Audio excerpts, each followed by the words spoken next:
All right, so how do we grow intimacy in a relationship?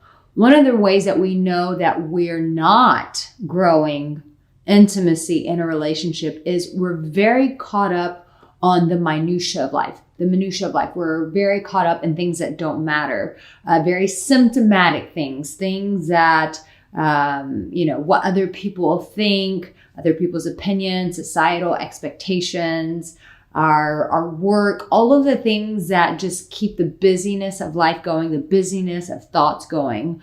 But we're not actually getting to know the person for who they are. We don't know what they're afraid of. We don't know what their dreams are. We don't know what their hopes and ambitions are. We don't know what keeps them awake at night. We don't know what makes them excited to get out of the bed in the morning. All of those kind of intimate questions, we don't have any clue of. That is a sign that there's not a lot of intimacy being cultivated in the relationship. So, what do you do to change this? How do you build? How do you grow intimacy? The way that we do that is through speaking through the heart. It's through connecting from the heart. And we use that good old tool called what?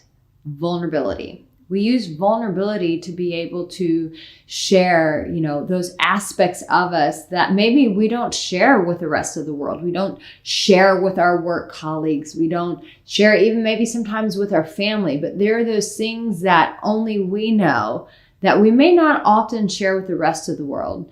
And so we do that by taking risk, by taking chances, by opening ourselves up, hoping that we can trust that other person, hoping that, when we say this, they're not going to think we're crazy. And so a lot of us stay out of that area. We just want to stay in the gray zone as opposed to going to the black or the white, something that's more polarizing. Because why? We're less likely to get rejected. That's why most people avoid vulnerability. It's why we avoid intimacy in a relationship. It's why we stay myopically focused on work, what we read on Facebook, what's going on, what meme we read, as opposed to just saying, hey, this is how my day went today. And I felt really excited when I knew that this opportunity was coming, or it made me dream of the possibilities of what my future could become. So instead of having those conversations, we focus on the things that actually don't really matter.